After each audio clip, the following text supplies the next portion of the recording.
was good timing, wasn't it? Huh? We had to get that right. We had to get that right. But they always get it right. I was just given a display with a wonderful First Lady, the likes of which I think few people have ever seen before. We were a few minutes away, and the display of strength was absolutely incredible. We appreciate it. Thank you, Navy. Thank you very much.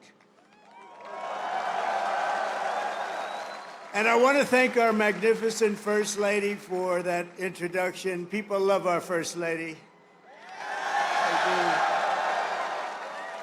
And let me say to all of the incredible sailors on this pier, it's great to be with the fleet, the fleet.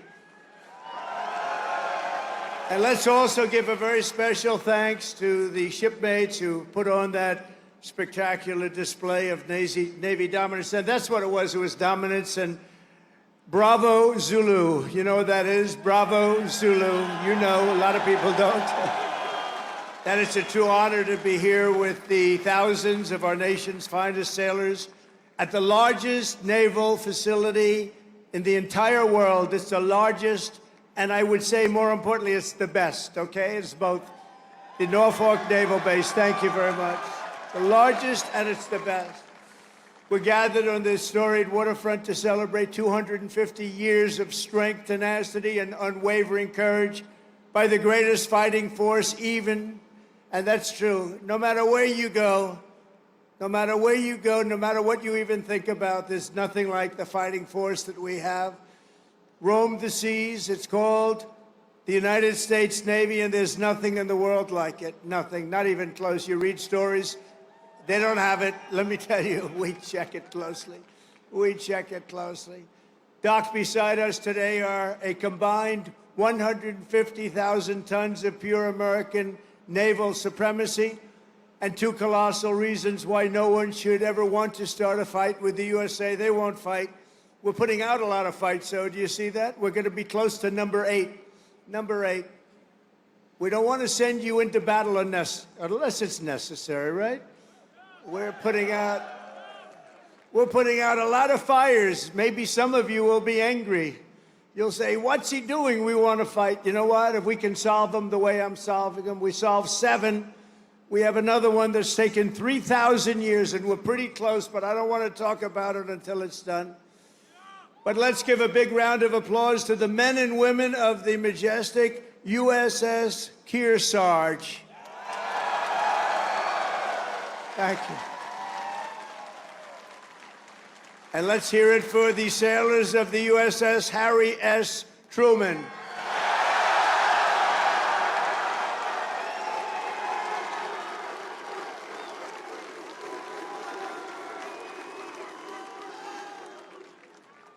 Those who call this carrier home live by a motto that captures the spirit of America's Navy. It's very simple. The words, give 'em hell, and we do give 'em hell. For 2.5 centuries, that is what every generation of American sailors have done. You've conquered raging oceans and braved ferocious storms to vanquish America's enemies on the high seas and distant shores. You've beaten mighty warships into twisted wrecks of steel. You've splintered vast armadas and sent the mangled pride of empire sinking into oblivion. You've surged the waters thick in danger, blood, brine, and through it all, the United States Navy has kept the stars and stripes soaring high and proud above those big, magnificent waves. You love doing it, too. There's not a thing in the world that you'd rather do, is there? Is there? No. I like your life better than mine, I have to be honest with you. Sailing on those beautiful waters all the time, you're so lucky. Because the American sailor never quits, never fails, and never, ever lets us down. They've never let us down. Thank you, fellas. Thank you. And we're honored to be joined today by service members representing every part of this great naval tradition. Our incredible surface warriors are the reason America's enemies tremble at the sight of a Navy ship haze gray or underway. The instant U.S. carrier, cruiser, or destroyer breaks across the horizon, Every tyrant and adversary on the planet knows their choice is very simple. It's leave America in peace or be blown up in fire and fury never seen before. All over the world, people know of the skill, nerve, swagger, and sheer attitude of the boldest and most daring pilots on the sea, the U.S. naval aviators, and I just got to witness it with Melania. They land screaming jets on pitching decks in the dark of night with no room for error. There's no room for error. The greatest pilots in the world. And while Navy pilots rain down pain from above, the greatest adversaries fear the daring deeds of our silent service below.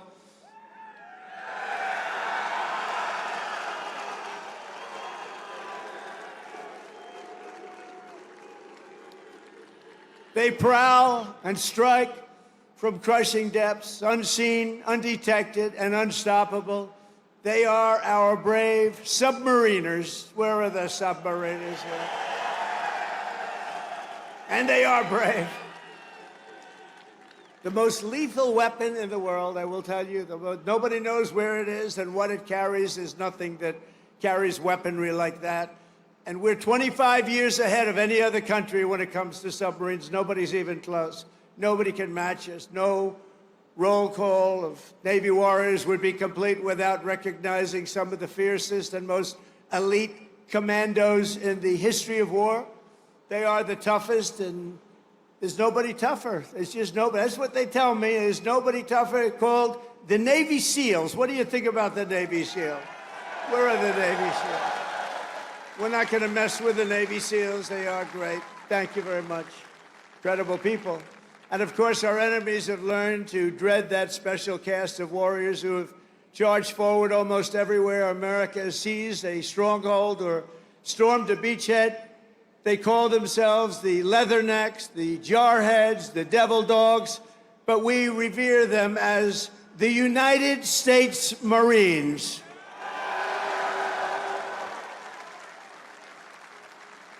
Incredible people.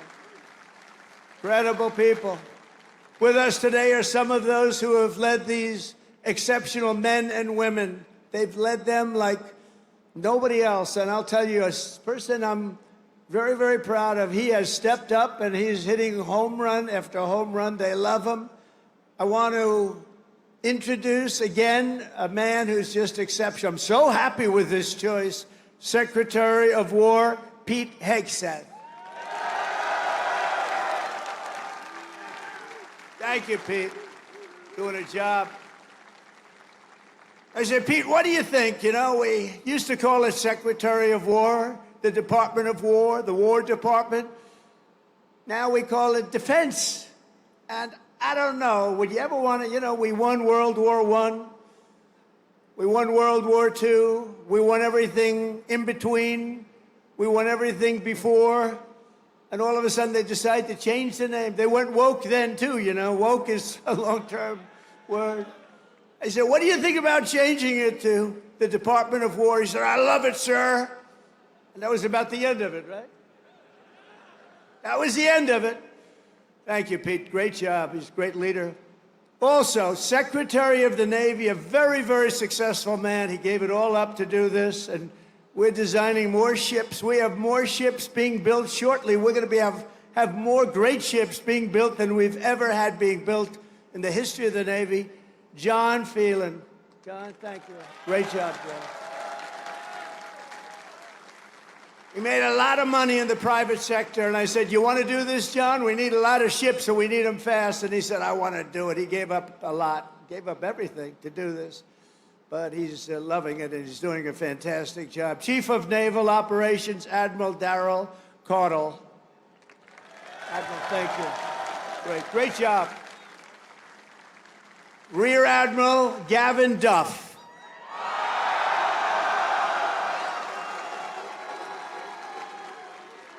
And along with so many different people here, they could introduce them all day long. I don't want to do that because we got to get to business, talking a little bit about war and peace. But along with your great officers here at Norfolk Naval Base, Vice Admirals John Gumbleton. John, thank you. Thank you, John. Great. Young guy. You're a young guy. Great. Doug Perry and Rob Goucher. Thank you. And a very special thanks to a man who just got a 93% approval. He runs the Veterans Everything, I call it. He's Veterans Everything. The VA Secretary Doug Collins. He's doing great. Thank you, Doug. Doing a great job. Ambassador Monica Crowley. Monica, thank you very much. A man that everybody loves. He was my doctor in the White House, and I got to know him very well. He was also the doctor for Barack Hussein Obama. Have you heard of him? And he was the doctor for a man named Bush. And at a press conference, they asked him, who's in the best shape? Who's the healthiest? Who's the strongest? Who's the best physical specimen of the three? He said, that's easy. President Donald Trump. And I said, I love this guy. I said, I love him. Ronnie Jackson, he's now a congressman, as you know. So he was an admiral. He was the chief doctor. He was the whole boss of doctors. And now he's a very, very successful congressman from Texas. Thank you, Ronnie, very much. And I appreciate those words. I'll never forget them. Jen Kiggins. Jen, thank you. John McGuire. Rob Whitman. Dan Crenshaw, Derek Van Orden. These are unbelievable, talented people that are with me, and they fight. Thank you very much, fellas. Thank you. Thank you very much, darling. These are great Congress. I say Congress warriors. That's what you have to be today to be in Congress if you're going to make it. I also want to recognize all of the newly pinned chief petty officers. You got a lot of them here today. I had to approve it. Who recently earned their anchors and now bear their venerable title, Navy Chief. Navy Chief. Thank you, Navy Chiefs. Let's also express the gratitude of our entire nation to every Navy veteran who has come out to honor this big anniversary. We see so many veterans. I saw backstage, I was shaking hands with veterans all over the place. And they are great. And they're respected and they're loved. Thank you very much. Stand up if you'd like. Thank you very much.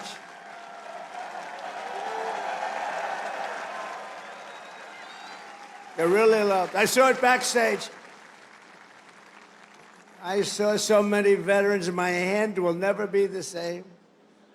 Thank you very much. A great honor. And a very special thanks to the countless Navy families who support our sailors with such love and devotion. None of what are, and think of this, without them, you wouldn't be celebrating today. Many of you would not be doing very well. Male or female, you wouldn't be doing very well. So we want to thank our family members, right? All of them. Parents, husbands, wives. Thank you. Thank you very much. From the American Revolution until today, the story of the U.S. Navy is a tale of loyalty, sacrifice, and commitment stretching back 250 years. So we're celebrating 250. I almost thought I wouldn't get to do that because I was president in 2016, and then they rigged the election on me. And then we caught him, didn't we? We caught him, but you know, we had to run it again. I ran it again, and I got 250, and I got the World Cup, and I got the Olympics. Can you believe all of it? In my first term, I was the one that got the Olympics. I was the one that got the World Cup. And I said, you know, the sad part is, maybe I'll go, maybe I won't even be invited because it won't be during my term. I would say, if we're a Democrat, I might not be invited. They don't love me exactly too much. And then when this happened, now all of a sudden they got all three. But you know what's the most important? 250 years is the most important, above World Cup, above Olympic. But we got them all coming. And on June 14th, next year, we're going to have a big UFC fight at the White House, right at the White House, on the grounds of the White House. When the Continental Congress formed a fleet of just 2 ships in October 1775, many scoffed at their chances against the most powerful empire on earth. That was the most powerful ever, relatively speaking. We had 2 ships. We had nothing other, but we had great heart. They didn't know the audacity and the grit of the American sailor. They had no idea the war for independence gave us some of the greatest American heroes of all time, including the father of the U.S. Navy, Captain John Paul Jones. You know that. When a far stronger British ship demanded his surrender, Jones yelled back that timeless battle cry right now: "I have not yet begun to fight." Don't ask me for that. Think of that. I could just see it. He's a wise guy. He's asking, I haven't even begun to fight, and he knocked the hell out of him. In the War of 1812, Captain James Lawrence shouted his final words to his crew as blood streamed down from his mortal wounds. "Fight her till she sinks," he yelled. "Don't give up the ship. Don't give up the ship." These are all incredible, very, very famous statements now, with years and time, very famous. Don't give up the ship. I say it all the time. You're a little behind. I say, don't give up the ship, and we win. We all know how to win. Today, that eternal creed is written into the hearts of every sailor in the fleet. America's Navy never, ever gives up the ship, right? We never give it up. Another titan of the early Navy was the great Commodore Arthur Sinclair. He defeated the French in the Caribbean battle, and then he went to work on the Barbary pirates off the coast of Tripoli and raided British forces when they were so powerful in 1812, the War of 1812. He raided them. He was knocking them out one by one. Everyone said, where does this guy come from? And we're all descendants when you think of it. Commodore Sinclair went on to become the commanding officer here at the Naval Station Norfolk, right here, where he founded a nautical school for officers that eventually became the one and only U.S. Naval Academy.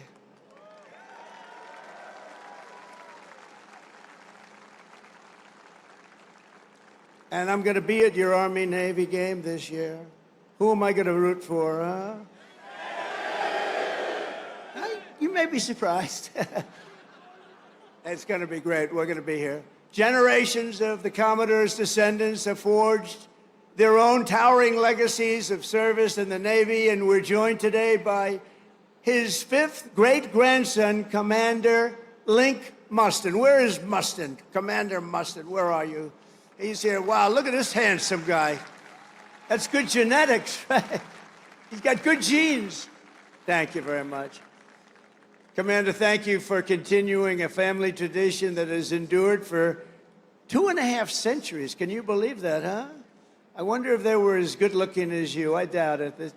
You just got better with age, right? Congratulations. Is that young man your boy? Wow. He beat you. They beat you.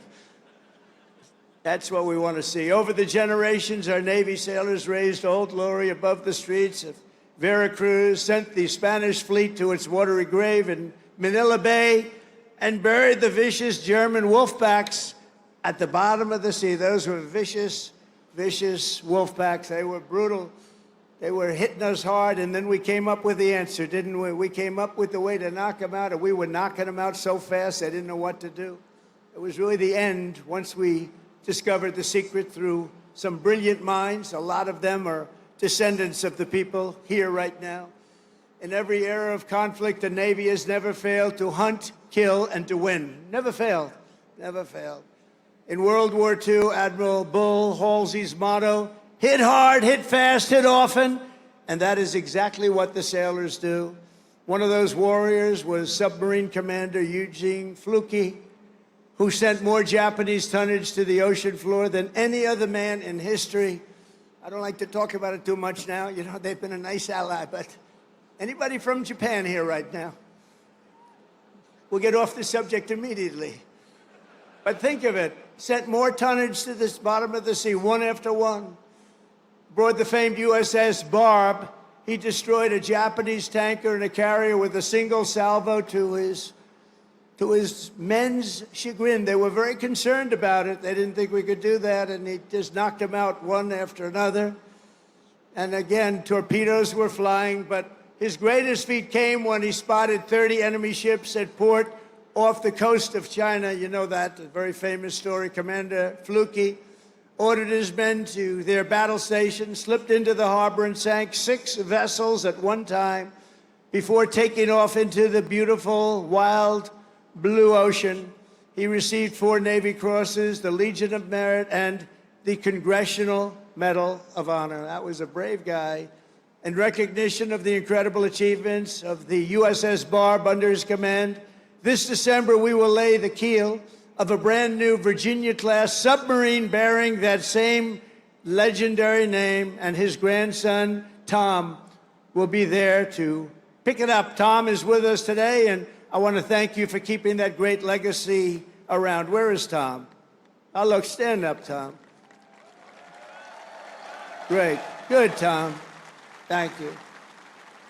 That's good. That's good genes too, Tom, isn't it? That's good stuff. Thank you very much, both, for being here. From Midway to the Coral Sea to Leyte Gulf, American sailors fought the most epic naval battles in history. And at Normandy, the Navy led the greatest armada ever formed to deliver the single largest invasion force the world has ever seen. One of the sailors who did it was Felix Maurizio, who enlisted at age 18 and trained right here in Norfolk, trained right here. On D-Day, June 6, 1944, Felix manned an amphibious landing craft that did 6 harrowing runs to Omaha Beach. You all know about it. These are all famous fights. He delivered hundreds of American troops into the battle, including his brother Sal. Felix lost so many of his friends that day, but he kept fighting. He kept going out there, getting more soldiers, getting more of everything. He just kept coming. They couldn't stop him, and went on to serve in the Pacific under the great Admiral Nimitz. In February 1945, he spent his 21st birthday landing Marines on the blood-soaked sands of Iwo Jima, one of the bloodiest, toughest battles ever. Historic battle. 6 months later, he was aboard the USS Talladega in Tokyo Bay. When Japan surrendered, they said, I don't think we want Felix hitting us anymore. And he retired as a Chief Petty Officer in 1966. This year, Felix celebrated his 100th birthday, and he is here this afternoon as a living testament to the glory of the United States Navy. Wow.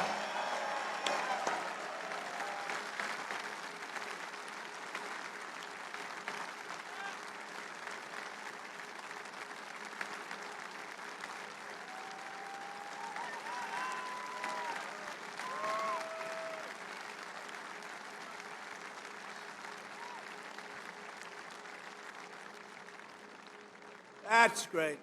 He looks good. Felix, you look better than I do. I'm not happy about this, Felix.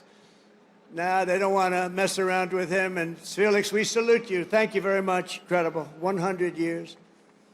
In Korea, American sailors and Marines carried out the daring landing in Incheon and flew more than 250,000 combat sorties against the enemy. It was an amazing effort. In Vietnam, the Navy unleashed Operation Rolling Thunder and deployed a brand new unit, the Navy SEALs, to tear up Mekong River Delta. Problem with Vietnam, we stopped fighting to win. We would have won easy. We would have won Afghanistan easy. Would have won every war easy. But we got politically correct. Let's take it easy. We're not politically correct anymore, just so you understand. We win. Now we win. We don't want to be politically correct anymore. And history will never forget that it was the SEALs who stormed the compound at Osama bin Laden and put a bullet in his head. Remember that? And please remember, I wrote about Osama bin Laden exactly 1 year ago, 1 year before he blew up the World Trade Center. And I said, you got to watch Osama bin Laden. And the fake news would never let me get away with that statement unless it was true. But I said 1 year before to Pete Hegseth, I said 1 year before, where's Pete? In the book, I wrote, whatever the hell the title, I can't tell you. But I can tell you there's a page in there devoted to the fact that I saw somebody named Osama bin Laden, and I didn't like it, and you got to take care of him. They didn't do it. A year later, he blew up the World Trade Center, so we got to take a little credit because nobody else is going to give it to me. You know the old story?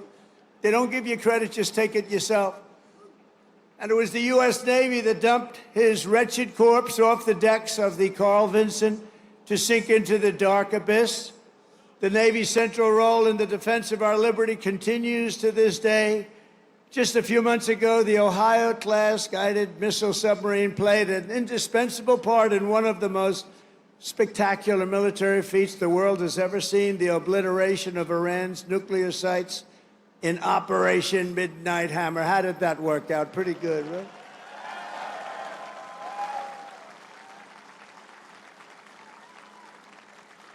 And we shot 30 Tomahawks, you know that. On top of, after the B-2, how about that? The B-2s, what they did, those beautiful flying wings, what they did, they hit every single target they hit. And just in case we shot 30 Tomahawks out of a submarine, every one of them hit too. So I would say Iran was not particularly thrilled. They were going to have a nuclear weapon within a month. And now they can start the operation all over again, but I hope they don't, because we'll have to take care of that too if they do. I let them know that you want to do that, it's fine. But we're going to take care of that, and we're not going to wait so long. It should have been done long before I came along. You know that I had the pilots of the B-2s in my office, the famous Oval Office. I had them in the B-2s. They came in to the White House, and we talked about it. They said, you know, sir, for 22 years, our predecessors and us trained for that hit. For 22 years, they were training to take out the nuclear potential of Iran. He said, but it was only when you came along that we did it. And they were so happy that they did it. But they've been training for that hit for 22 years, but no president wanted to do it. They would have had a nuclear weapon within a month, probably within a month or shortly thereafter. And speaking to them would have been much more difficult. In recent weeks, the Navy has supported our mission to blow the cartel terrorists the hell out of the water. You see that?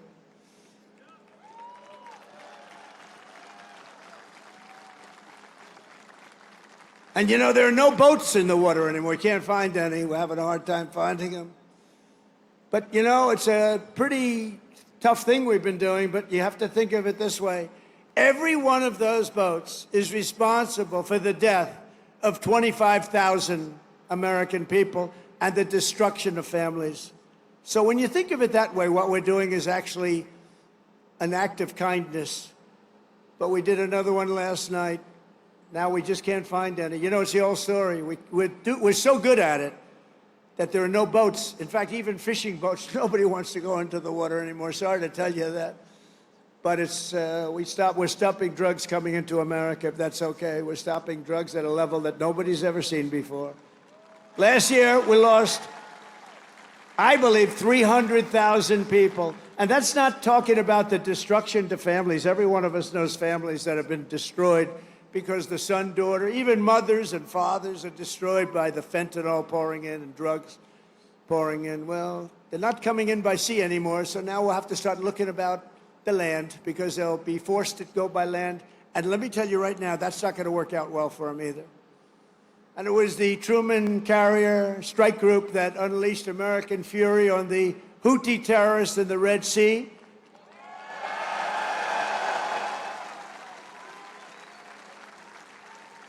And as you know, they settled. But they settled because they made the statement to us, we've never been hit like that ever before. And earlier this year, conducted the single largest airstrike from an American carrier in history. That was the largest ever. I want to express my personal thanks to every single sailor who contributed to these phenomenal victories. We only know victory. We're only going to know victory. We don't want to know the other word. We want to know victory. We're going to have great victories in the years to come. Well, at least for almost 3.5 years, we're going to have great victories. I want to thank a group of women from North Carolina. Look at these great. Will you stand up, please? These beautiful women have followed me. This is number 151. You could call a rally. This is sort of a rally. Let's face it, this is a rally. This is a speech of love. We all love our country. But that group is from North Carolina. They're up to about 151 visits. They have a whole group of them. I never see their husbands. I don't know what's going on with their husbands. I assume, do they still love you, the husbands? Yes, good. But I want to thank you. 151, they've been following me since 2016, and you look even better now than you did then. But I want to thank you very much. It's a really group. They love our country. They like Trump, but you know what they really do? They love our country. And we have the right policy, right? We have policy. We don't want crime. We don't want men playing in women's sports. We don't want transgender for everybody. We don't want to have open borders where millions of people come into our country from jails, from prisons, from mental institutions and insane asylums, drug dealers, murderers. 11,788 murderers were allowed to come into our country. A lot of them are gone. And by the way, Washington, D.C. is a safe place right now. It went from one of the most dangerous cities in our country, can you believe that, to probably the safest, among the safest in our country. Nobody's being hit anymore. It's very safe, and I want to thank you. A lot of the people here have helped. A lot of the people in the audience are people that have straightened them out. It took 12 days, think of that. Now we're in Memphis. We're doing the same thing in Memphis, and we're going to Chicago. You know, we have a governor that thinks it's wonderful when 50 people in a short period of time were murdered in Chicago. Over 200 people were hit. And so we send in the National Guard. You know what? We send in what's ever necessary. People don't care. They don't want crime in their cities.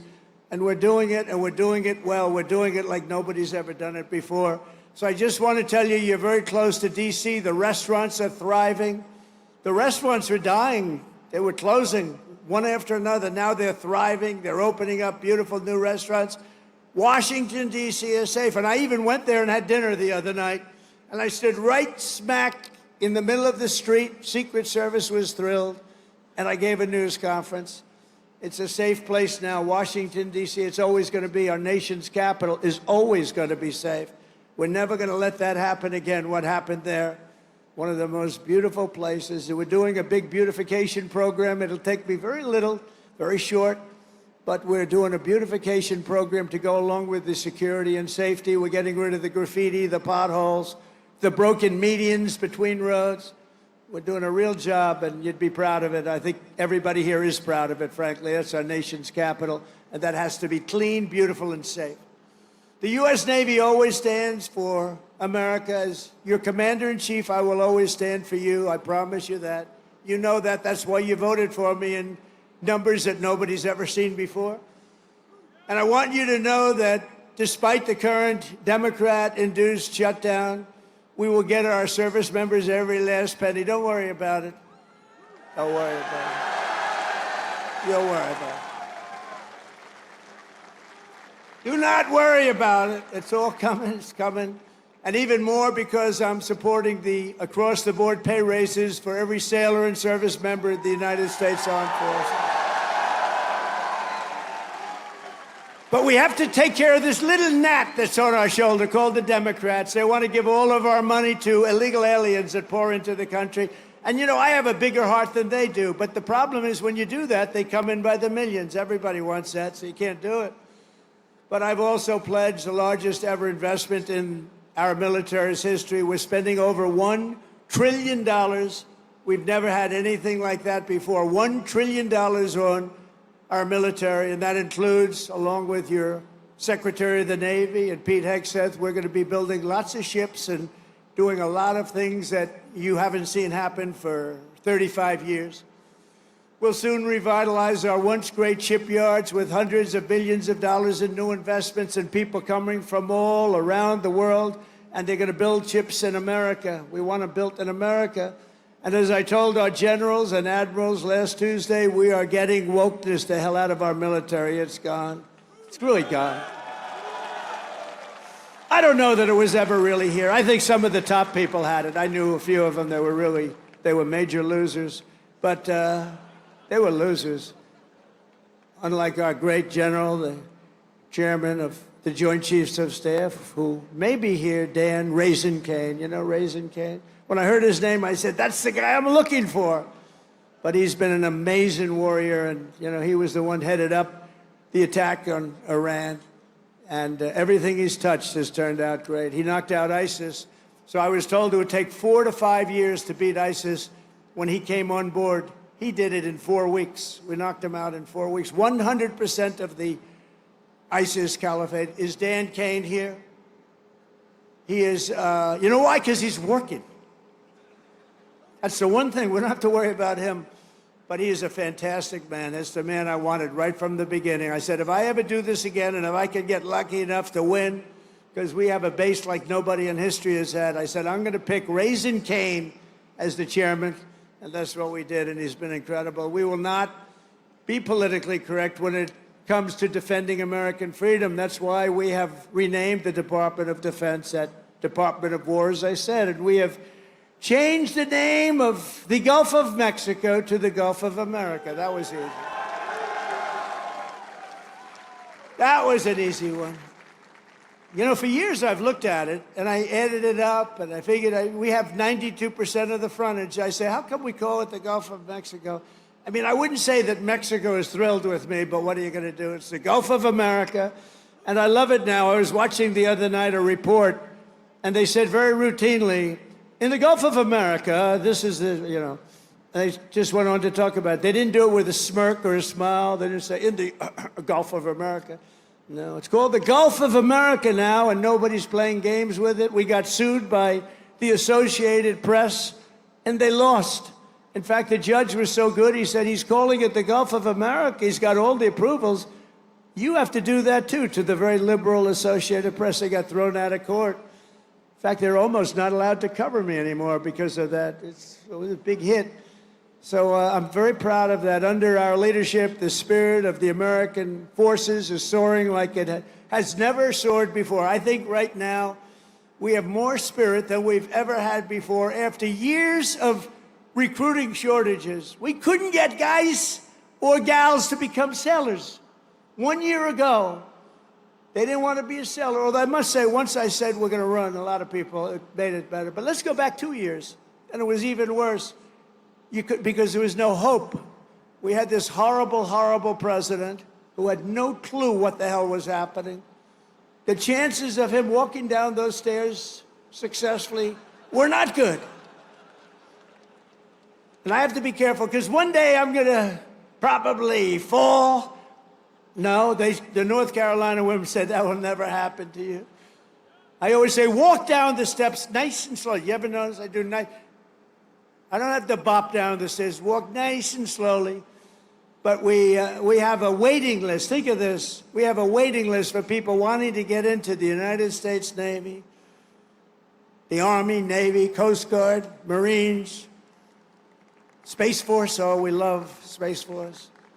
But think of it, we have a waiting list for every branch of government now, and that includes police and firemen. They didn't want to, nobody wanted to be a policeman. Now they want to be a policeman. Now they want to be in the Navy. They want to be in the Air Force so badly. The Marines, the Army, they want to be in all of it. They love Space Force. I love Space Force because I created Space Force. That was my thing. And it's going to turn out to be one of the most important. But 1 year ago, our country was dead. We had a dead country. People say, sir, you shouldn't say that. It's too straight. We had a dead country, and today we have the hottest country anywhere in the world by far. 1 year, think of it. 1 year ago, we were dead. The king of Saudi Arabia said to me, President, 1 year ago, we thought we lost America. We thought it was a dead country. And now you have the hottest country anywhere in the world. He said that. I use this term. And I'm pleased to say that 2025 was the Navy's single best recruiting year ever. Not bad.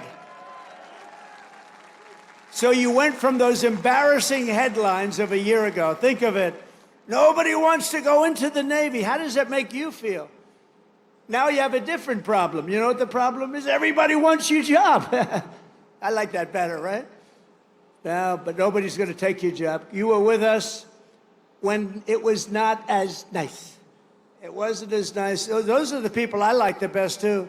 The people that were with me when it wasn't looking so good, like these ladies from North Carolina. They were with me when it wasn't looking that good. A lot of fake scandals were created, all fake. One of those eager new recruits is 18-year-old Aiden Rollins, a recruit like I'm so proud of. Aiden's father was a sailor, his grandfather was a sailor, and after 4 years of Navy ROTC, it is Aiden's turn to carry on that tradition. When he enlisted in April, his father, Daniel, a Navy veteran, was so inspired that he decided to re-enlist too. Wow. I'm delighted to say that father and son are here with us today representing the future of this great fleet. Please, Aiden and your father, please stand up. But wow.